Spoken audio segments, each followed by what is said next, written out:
अस्सलामुअलैकुम, नमस्ते, सत श्री अकाल। कैसे हैं आप लोग? उम्मीद करती हूँ ठीक होंगे, खुश होंगे। मैं हूँ हसीका अली और मेरे साथ हैं तारिक नियाजी। अस्सलामुअलैकुम, नमस्ते, सत श्री अकाल। उम्मीद करता हूँ ठीक होंगे, खुश होंगे। दोस्तों जहाँ रहें खुश रहें, माँ बाप का ख्याल करेंगे तो माँ बाप हैं तो सब कुछ है। आज की हमारी वीडियो है मोदी जी की वीडियो, आपकी अदालत पार्ट 2 से स्टार्ट करते हैं अपनी वीडियो को। Let's start. रेडी करो। ओके गाइस, तो वीडियो का टाइटल है पीएम कैंडिडेट नरेंद्र मोदी इन आपकी अदालत 2014 part 2 India TV. So start करते हैं वीडियो।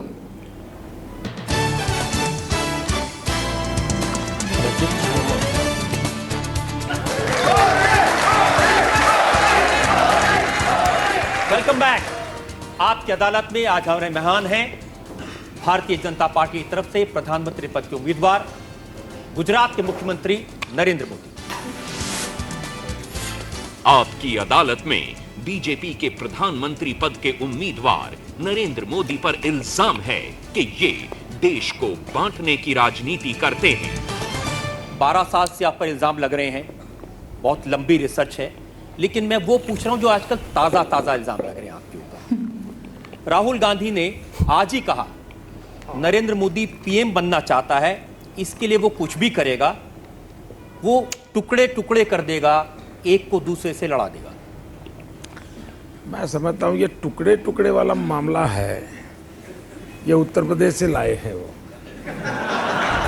उन्हीं के पार्टी का ये एमपी का उम्मीदवार है, शायद ये टुकड़े टुकड़े वाला मामला उसी से लाए हैं। उन्होंने तो कहा था, इमरान कुरैशी ने तो कहा था कि अगर नरेंद्र मोदी यूपी में आएंगे तो बोटी बोटी काट देंगे। हाँ, वो बोटी बोटी टुकड़े टुकड़े होता है। तो शायद वो उन्हीं के इन्फ्लुएंस में बोलते होंगे। कांग्रेस के इतिहास की तरफ देखें, अब देश को तय करना है कि उनके टैप रिकॉर्ड सुनने हैं कि उनका ट्रैक रिकॉर्ड देखना है। ट्रैक रिकॉर्ड क्या कहता है? इस देश में सबसे पहले शासन किसके हाथ में आया? कांग्रेस के हाथ में। बिल्कुल। भारत के टुकड़े किसने किए? उन्होंने किए। वंदे मातरम, उसके टुकड़े किसने किए? हमारे देश में जातिवाद का जहर किसने फैलाया? 1857 का स्वतंत्र संग्राम इस देश का हिंदू और मुसलमान कंधे से कंधा मिलाकर लड़ा था। देश आजाद होते ही ये तनाव, ये बिखराव किसने पैदा किया? और इसलिए जो पाप डिविजिव कांग्रेस है, इतना ही नहीं, वो इतने नीचे गए, देश को कैसे तोड़ा जाता है। जो 2 दिन से डिबेट चल रही है और मैं फौजियों की इंटरव्यू जब टीवी पे देख रहा था इन दिनों, उनकी पीड़ा में अनुभव करता था। भारत सरकार ने पहली बार फौज में ये पूछा कि आपके यहाँ हिंदू कितने हैं, मुसलमान कितने हैं। ये हमारा सद्भाग्य है कि फौज ने इनकार किया बताने के लिए कि फौज में सब हिंदुस्तानी होते हैं या हिंदू और मुसलमान की गिनती नहीं होगी। मना कर दिया। ये जरा अपने गरिबान में देखे, डिविजिव पॉलिटिक्स कौन करता है, देश के टुकड़े कौन कर रहा है। हम तो जब मैं गुजरात गया, पहली बार राजनीति में टर्मिनोलॉजी शुरू हुई है, जब तो काफ़ी लोग उपयोग करते हैं।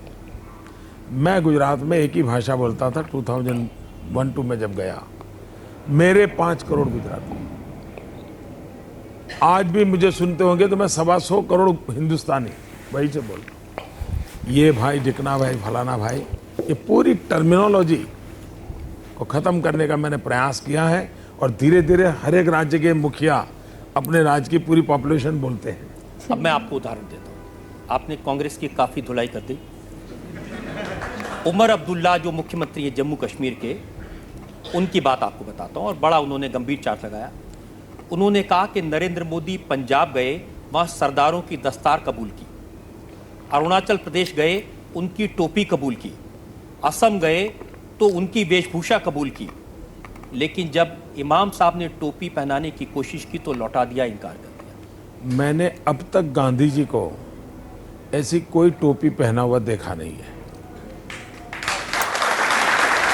मैंने सरदार वल्लभ भाई पटेल को इस प्रकार की टोपी पहन करके फोटो निकाला हुआ कभी देखा नहीं है। मैंने पंडित नेहरू को भी कभी इस प्रकार की टोपी पहना हुआ देखा। मुस्लिम वाले तो ये एक भारत की राजनीति में विकृति आई और विकृति आई है कि अपीजमेंट के लिए कुछ भी करो। मैं मानता हूं मेरा काम है सब संप्रदाय का सम्मान करना, सही। सब परंपरा का सम्मान करना, पर मेरी जो परंपरा है उसको मुझे स्वीकार करना। तो मैं मेरी परंपराओं को लेकर के जीता हूं, हर एक की परंपरा का सम्मान करता हूं और इसलिए मैं ये टोपी पहन करके फोटो निकाल करके लोगों की आंख में धूल झोंकने का पाप मैं नहीं कर सकता। लेकिन कोई अगर किसी की टोपी उछालता है तो उसको कड़ी की कड़ी सजा करने का मैं मन रखता हूं।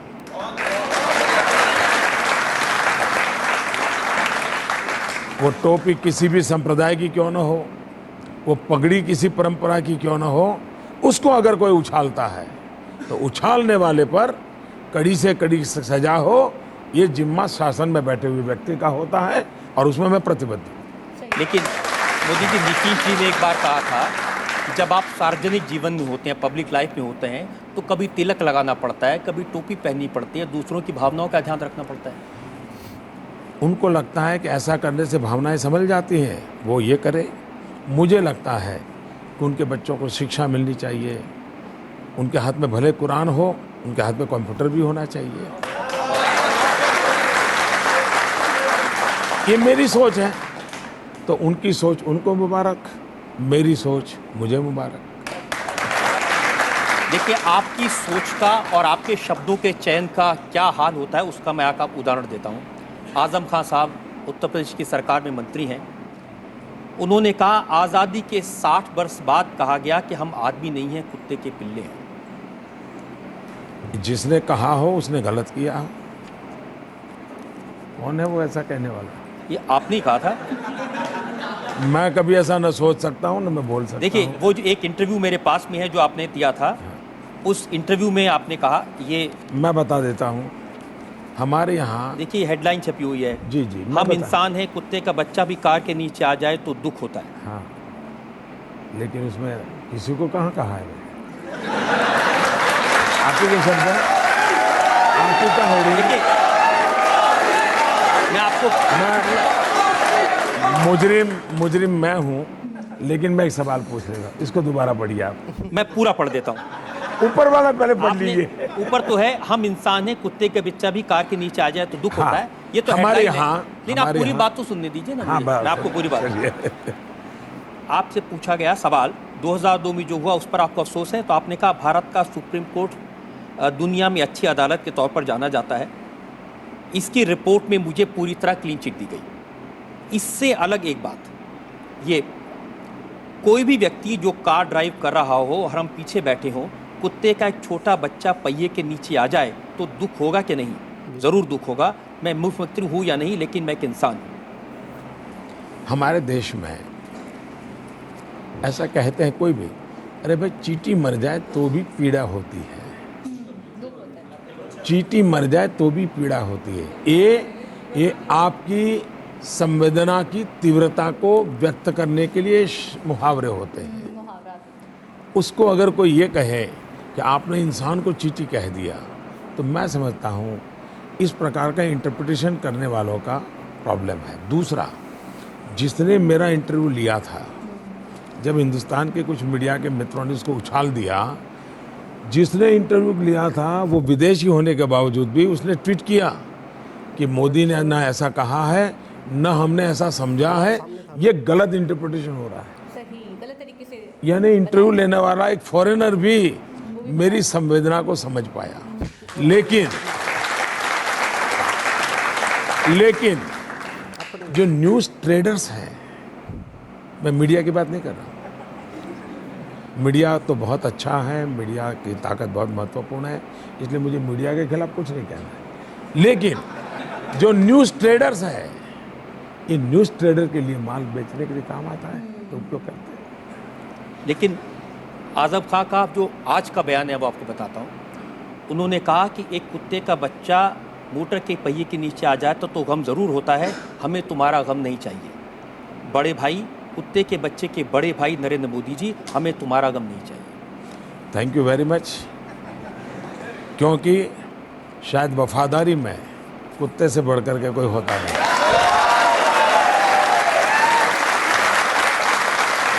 और मुझे गर्व है, मुझे इस बात का गर्व है कि मुझ में इस वफादारी के गुण किसी ने देखे हैं जो मेरे देश के काम आएंगे।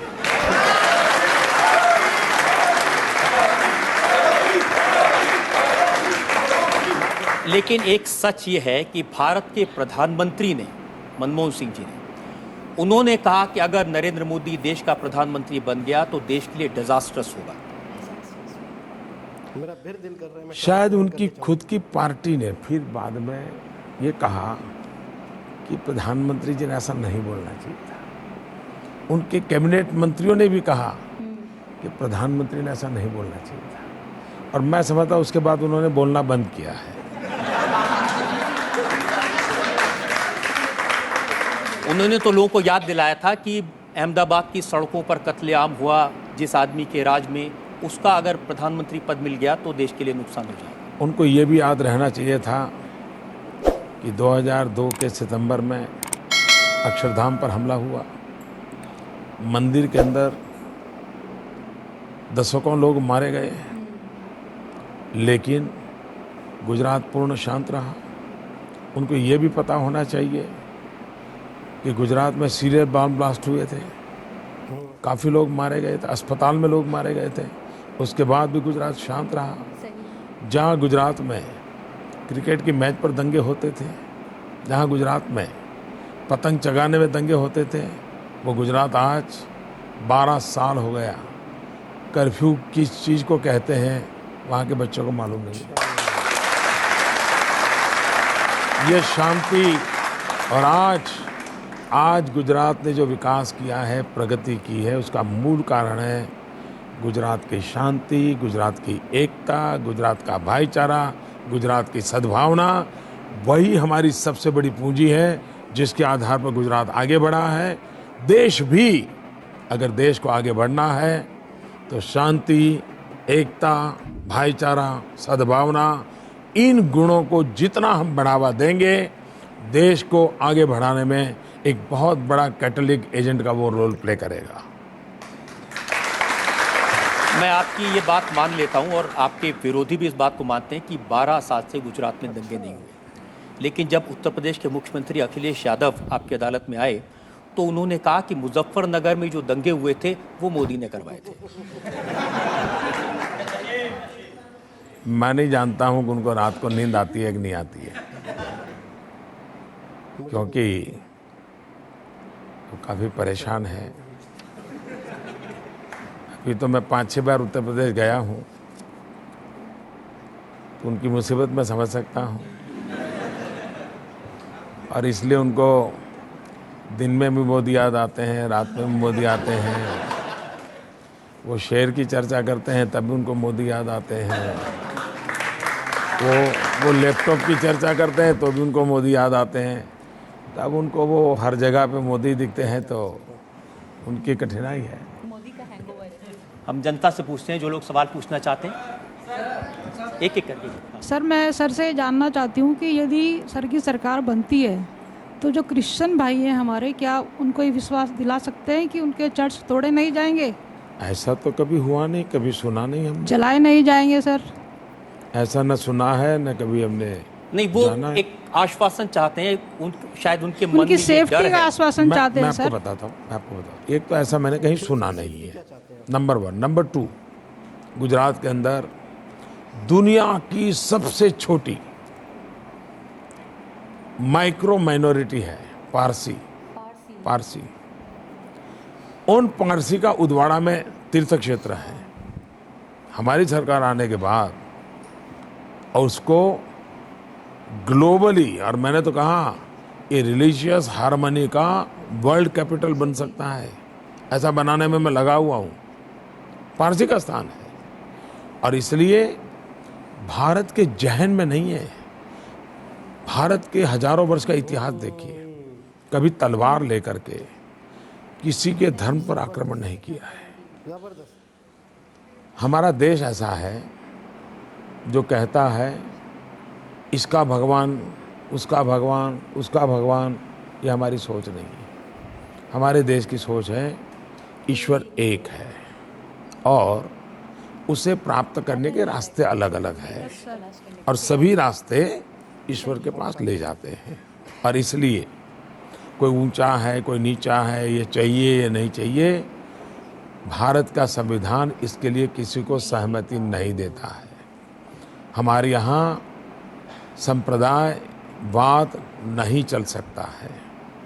हम धार्मिक लोग हो सकते हैं, सांप्रदायिक जुनून हमारे देश में कतई नहीं चल सकता है। और इसलिए भारतीय जनता पार्टी का ये मोटो रहा है सर्व पंथ समभाव, सभी पंथों के प्रति समभाव होना चाहिए। इसलिए मैं इस देश के सभी नागरिकों को कहता हूं, आप आश्वस्त रहिए। ये जातिवाद का जहर, ये संप्रदाय का जुनून भारत की प्रगति को रोकता है और ये हम नहीं होने देंगे। मोदी जी, आपने क्रिश्चियंस को, पारसियों को भरोसा दिलाया, क्या देश के मुसलमानों को भी ऐसा ही भरोसा दिला सकते हैं? इस देश का कोई भी व्यक्ति,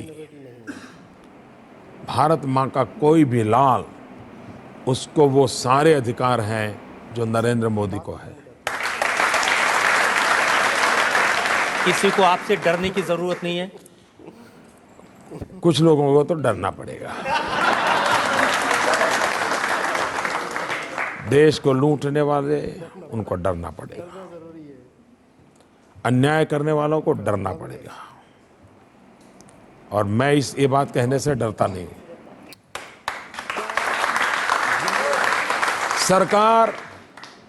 सरकार ऐसी नहीं हो सकती कि जिसमें जो मर्जी पड़े वो चले।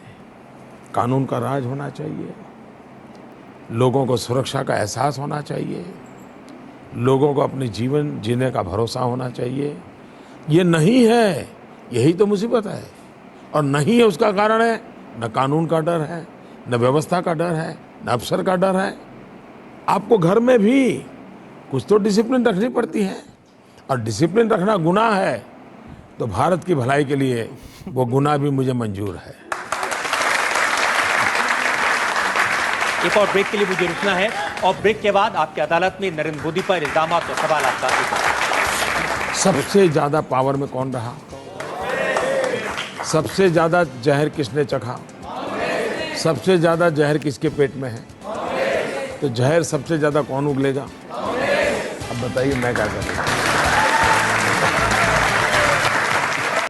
जी जनाब, मज़ा आ गया।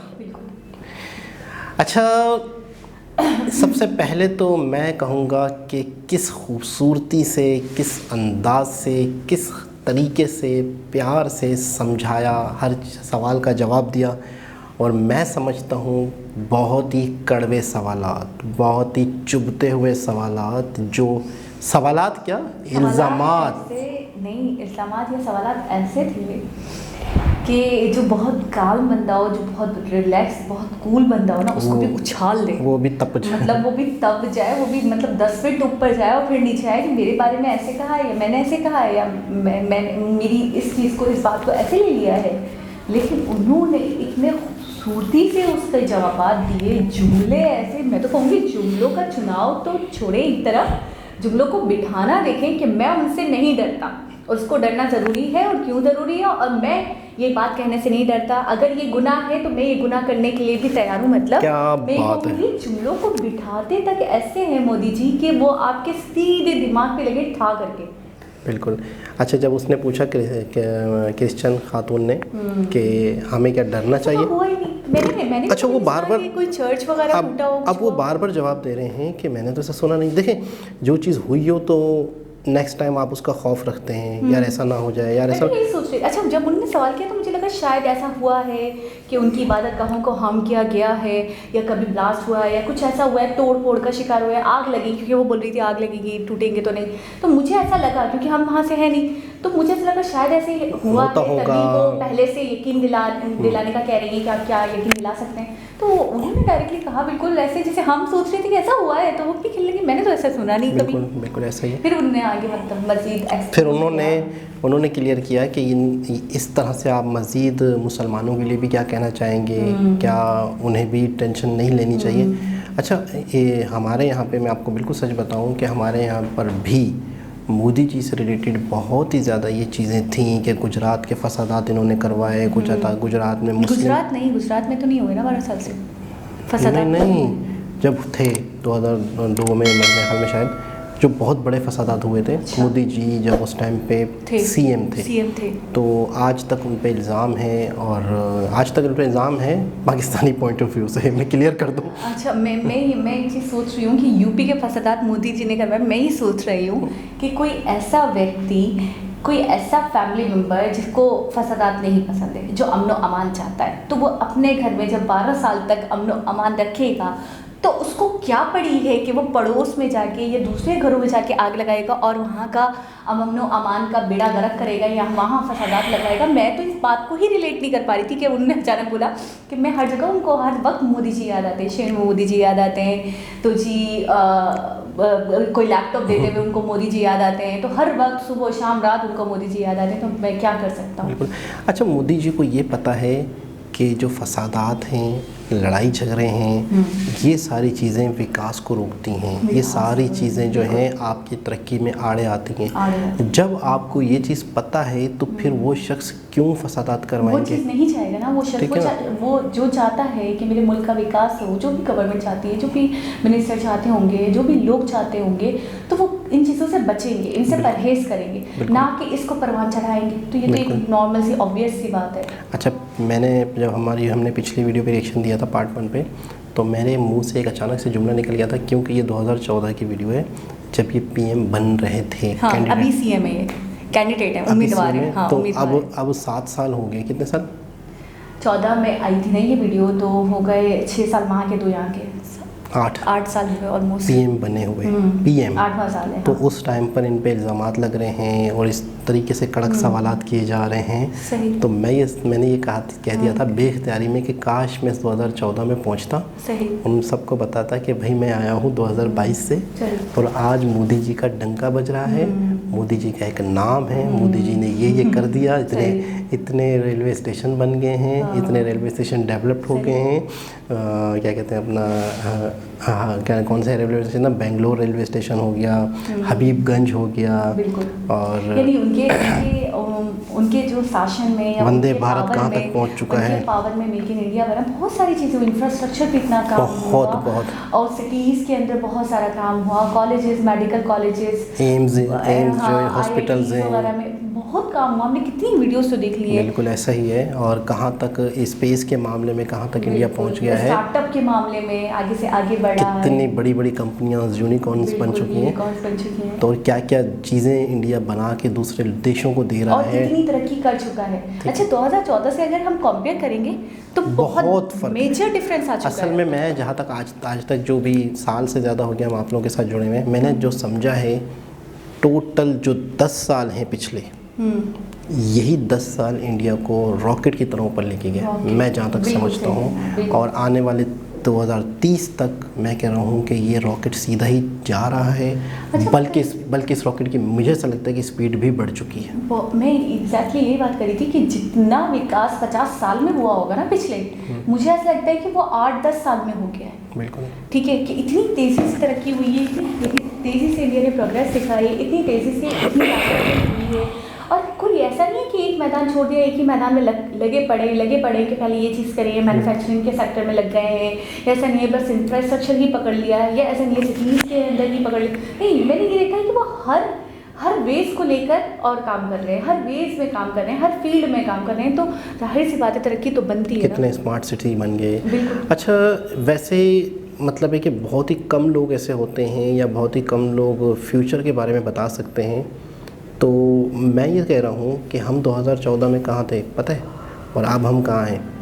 2014 में 15 में हम थोड़े बेहतर थे, बहुत बेहतर थे, मुझे तो लगता है बहुत बेहतर। बहुत अच्छी कंडीशन नहीं थी, नहीं बहुत आला वाली नहीं, लेकिन अभी से अगर मैं कंपेयर करूँ तो मैंने जो फील करा है, हालात, अपने हालात होते हैं, तो मैं ये सोच रही हूँ कि 2014 तो बहुत बेटर था, बहुत सस्ताई थी, बहुत चीज़ें अच्छी थी। हमने कोई वीडियोस भी देखी हैं बहुत सारी जिसमें ग्राफ था, जिसमें पाकिस्तान की तरक्की दिखा रहे थे, जिसमें पाकिस्तान की जो फॉरेन करेंसी है, जीडीपी है, वो किस तरीके से ऊपर जा रही थी, क्या था। तो मैं कह रहा हूँ कि 2014 पाकिस्तान की एक स्टेबिलिटी बेहतर थी, पाकिस्तान की कंडीशन बेहतर थी, लेकिन 2014 से 2022 में हम बहुत पीछे गए हैं। अच्छा, हमारे यहाँ कितनी गवर्नमेंट्स आई और गई, 2-3 गवर्नमेंट्स ने बदली हुई है, एक वो आए तो एक वो आए तो वो आए, जरदारी थे, नवाज शरीफ भी थे, मतलब आज तक 2022 तक 2010-12 से लेके समझ लो सभी को मौके मिले, लेकिन लास्ट होप लोगों की इमरान खान थे। अभी आपको पता है लास्ट होप इमरान खान थे, और अभी इनका भी ये हो रहा है कि मतलब पब्लिक तो इतनी ज़्यादा इनसे निराश हो चुकी है कि इनको हो रहा है कि बस इनको हटाएं कुछ भी करके। तो अब लोग ये इंटरव्यूज़ आ रहे हैं बाकायदा लोगों के, कि जिस तरीके से होता है ना, एंकर पर्सन घूम रहे होते हैं और इंटरव्यू ले रहे होते हैं, तो उनसे पूछा गया तो लोगों ने कहा कि अब जो हालात है उससे बदतर हो जाएगा। लोग कह रहे हैं क्योंकि हमारे पास मज़ीद ऑप्शन नहीं है ना, हमारे पास कोई मोदी जैसे इंसान तो पड़े हैं नहीं कि हम इमरान को हटाएं और मोदी जी को बिठा दें। मोदी जी नहीं है, कोई नितिन गडकरी जैसे नितिन गडकरी ही आ जाए तो हम सेट हो जाएंगे, सीधा कर देंगे वो सबको, वो ये इस चीज़ में महारत रखते हैं।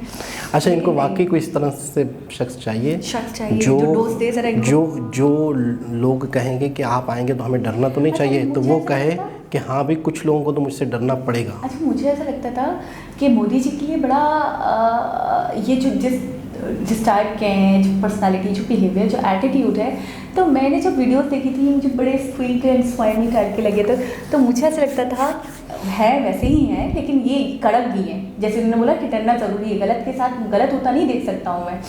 तो मुझे ऐसा लगता था कि जब ये शासन में आए होंगे या पावर में आए होंगे या सत्ता में जब आए होंगे तो बस जी आवाम ने इनको पसंद किया और ये आ गए, यानी कि इनके मद्दे मुकाबिल कोई बहुत बड़े लोग नहीं होंगे। वो इसलिए क्योंकि ये खुद बहुत बड़े हैं, मतलब बहुत अच्छे हैं, बहुत स्ट्रॉन्ग हैं और हर चीज़ को समझने वाले हैं, प्रोग्रेस करने वाले हैं, रिजल्ट दिखाने वाले हैं, लाने वाले हैं। तो मुझे ऐसा लगता था कि इनके मद्दे मुकाबिल जो लोग होंगे अपोजिशन में वो इतने कड़क लोग नहीं होंगे। लेकिन अभी जब मैं देख रही हूँ कि ऐसे इल्ज़ामात, ऐसे सवालात, ऐसी चीज़ों को आगे पीछे करना, तोड़ मोड़ कर बयान करना, तो मैं तो क्यों बड़े बड़े थे इनके अपोजिशन में।